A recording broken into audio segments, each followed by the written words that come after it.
عید کی نماز کا طریقہ حنفی فقہ کے مطابق، پہلے اس طرح نیت کیجئے، میں نیت کرتا ہوں 2 رکعت نماز عید الفطر یا عید الاضحیٰ کی، ساتھ 6 زائد تکبیروں کے، واسطے اللہ کے، پیچھے اس امام کے، پھر کانوں تک ہاتھ اٹھائیے اور اللہ اکبر کہہ کر حسب معمول ناف کے نیچے باندھ لیجئے اور ثنا پڑھیے، پھر کانوں تک ہاتھ اٹھائیے اور اللہ اکبر کہتے ہوئے لٹکا دیجئے، پھر ہاتھ کانوں تک اٹھائیے اور اللہ اکبر کہہ کر لٹکا دیجئے، پھر کانوں تک ہاتھ اٹھائیے اور اللہ اکبر کہہ کر باندھ لیجئے، یعنی پہلی تکبیر کے بعد ہاتھ باندھیے، اس کے بعد دوسری اور تیسری تکبیر میں لٹکائیے اور چوتھی میں ہاتھ باندھ لیجئے۔ اس کو یوں یاد رکھیے کہ جہاں قیام میں یعنی کھڑے کھڑے تکبیر کے بعد کچھ پڑھنا ہے وہاں ہاتھ باندھنے ہیں، اور جہاں نہیں پڑھنا وہاں ہاتھ لٹکانے ہیں۔ پھر امام تعوذ اور تسمیہ یعنی اعوذ اور بسم اللہ آہستہ پڑھ کر الحمد شریف اور سورہ جہر یعنی بلند آواز کے ساتھ پڑھے، پھر رکوع کرے، پھر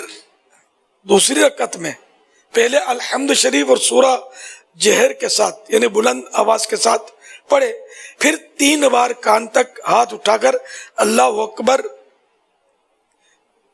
کہے۔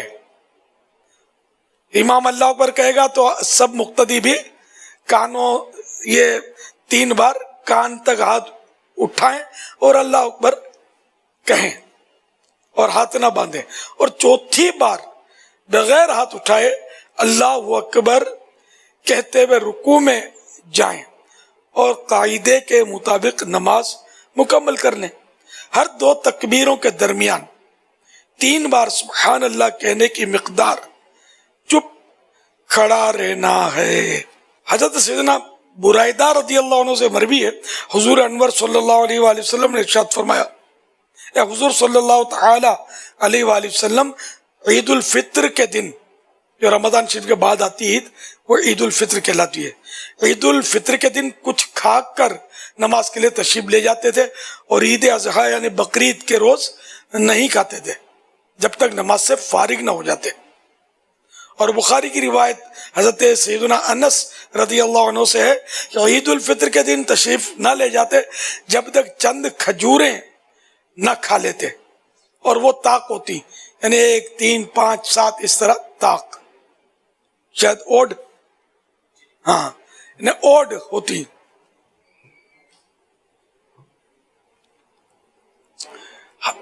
حضرت سیدنا ابو ہریرہ رضی اللہ عنہ سے رضی اللہ عنہ سے روایت ہے، اللہ کے پیارے نبی صلی اللہ علیہ وآلہ وسلم عید کو یعنی نماز عید کے لیے ایک راستے سے تشریف لے جاتے اور دوسرے راستے سے واپس تشریف لاتے، راستہ بدل کر۔ پہلی رکعت میں امام کے تکبیریں کہنے کے بعد مقتدی شامل ہوا تو اسی وقت تکبیر تحریمہ کے علاوہ مزید 3 تکبیریں کہہ لے، اگرچہ امام نے قراءت شروع کر دی ہو، اور 3 ہی کہے اگرچہ امام نے 3 سے زیادہ کہی ہوں، اور اگر اس نے تکبیریں نہ کہیں کہ امام رکوع میں چلا گیا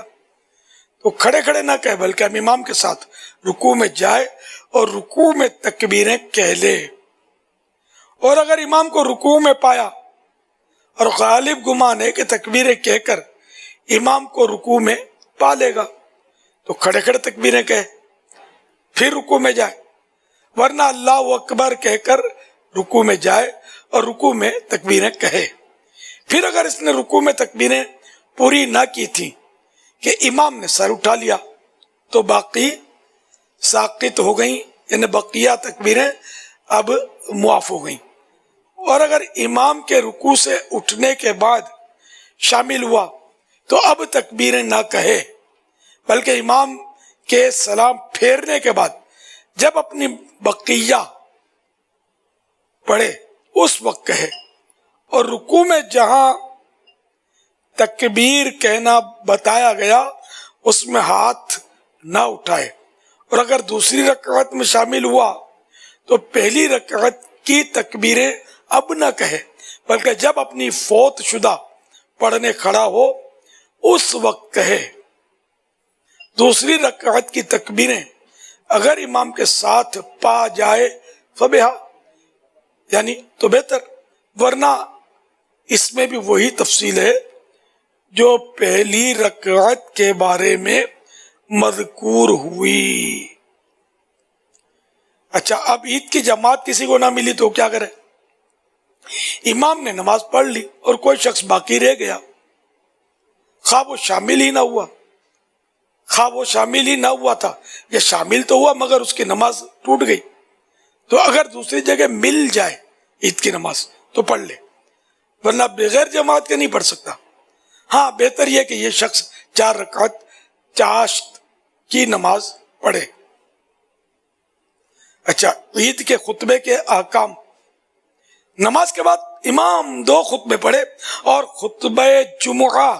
میں جو چیزیں سنت ہیں اس میں بھی سنت ہیں، اور جو وہاں مکروہ یہاں بھی مکروہ۔ صرف 2 باتوں میں فرق ہے،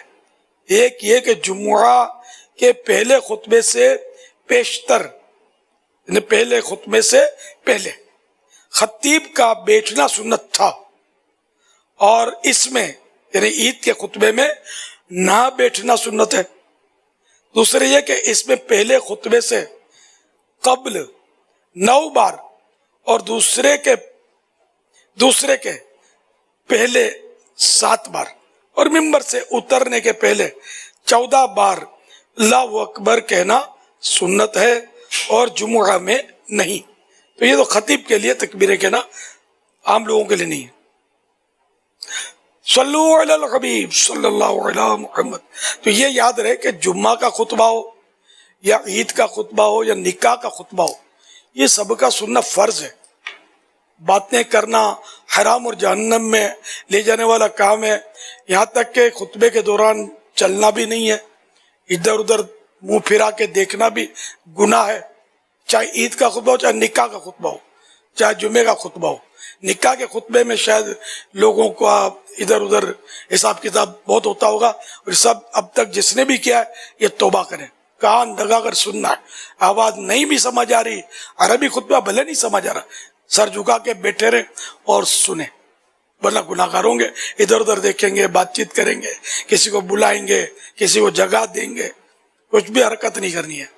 خطبہ سننا ہے، چاہے نکاح کا ہو۔ بقرعید میں بھی لوگوں کو خطبے میں جلدی ہوتی ہے، بھاگم بھاگ کر رہے ہوتے ہیں، نہیں، سننا ہے۔ یہ قربانی کرنا بھی کار ثواب ہے، تو خطبہ سننا بھی تو کار ثواب ہے، بلکہ خطبہ نہ سننا تو ابھی آپ نے سنا کہ خطبہ سننا،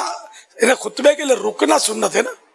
خطبہ سن کے جائے، خطبہ سنے بغیر ہی چلا گیا تو اس کی سنت چھوٹ